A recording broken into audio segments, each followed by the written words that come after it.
Assalamualaikum warahmatullahi wabarakatuh. Alhamdulillah, Alhamdulillah, Alhamdulillah. Sesi soal jawab bersama Ustaz Abdul Somad. 1. Sekarang ekonomi agak kurang baik.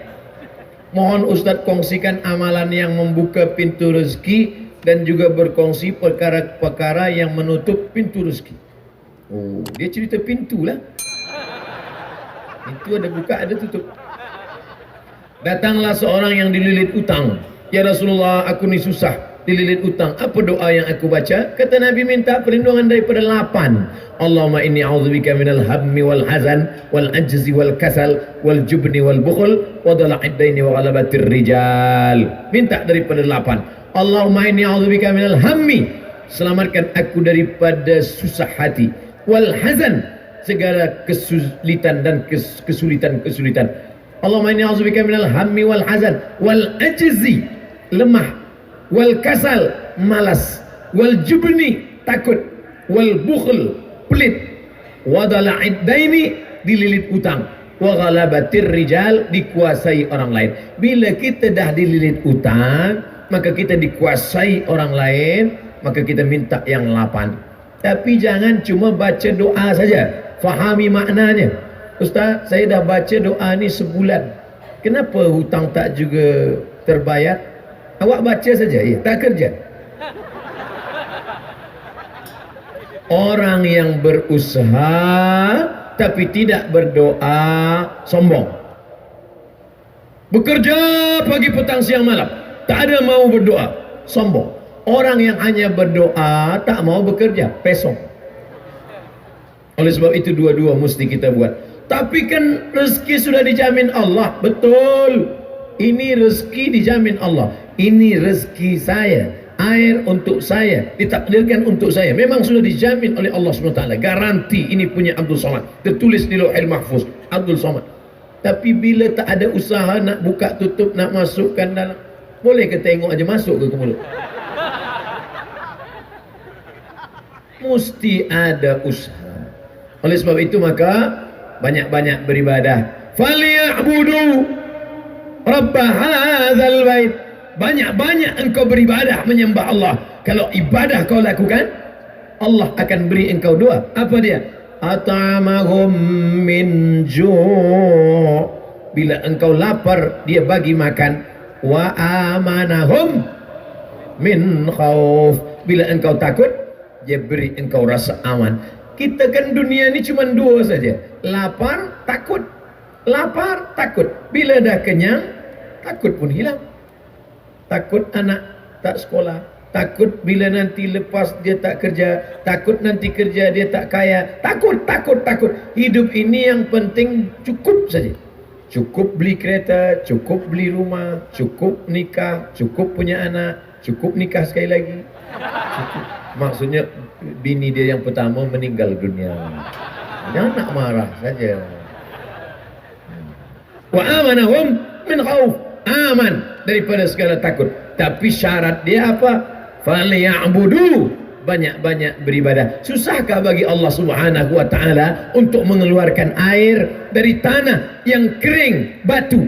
Tapi kalau Allah berkehendak, bukan dari tumit engkau air itu keluar, wahai Hajar. Hajar, naik ke bukit Safa, turun, naik ke bukit Marwah, tak ada air. Tapi air itu datang dari tumit budak kecil yang belum pandai berjalan. Dari tumit Ismail. Tapi tumit Ismail, dia tengok air. Apa kata Hajar? Zamzami. Berkumpullah air. Berkumpul. Air itu berkumpul 3.800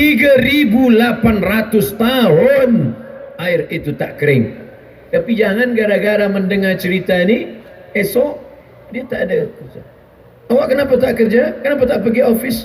Kata Ustaz Somad, bukan dari tumit kita rezeki itu datang, dari tumit budak kecil. Betul, dari tumit budak kecil. Tapi tumit yang besar ini melangkah dulu ke Safa, melangkah dulu ke Marwah, pergi ke Safa, pergi ke Marwah, dah tak ada baru. Padahal ayahnya Nabi Ibrahim alaihissalam, anaknya Nabi Ismail alaihissalam, istrinya perempuan solehah Hajar, 3 orang baik. Hajar tak ada angkat tangan, ya Allah bagilah air ya Allah, tak. Tapi apa yang dilakukan Hajar? Naik ke Bukit Safa, naik ke Bukit Marwah, usaha, doa, fatawakkal Allah. Apa yang menutup pintu rezeki Ustaz? Allah sudah tetapkan rezeki kita. Kenapa rezeki itu batal? Kenapa Allah tutup pintu rezeki? Zalika bi anna Allah lam yakum mughayyiran ni'matan an'amaha ala qaumin. Allah tidak merubah rezeki itu. Lalu siapa yang merubahnya? Kita yang merubah karena perbuatan maksiat. Ini ayatnya. Walau anna alal qura amanu. Kalaulah penduduk suatu negeri itu beriman, wattaqau, takut kepada Allah, la fatahna, kami bukakan barakat, barakatin minas sama, dari langit, wal ard, dari bumi. Walakin kazzabu, manakala mereka dustakan ayat kami, manakala mereka sunyikan masjid kami, manakala mereka biarkan anak-anak yatim kami, akhadnahum, kami cabut. Kenapa Allah cabut barakah?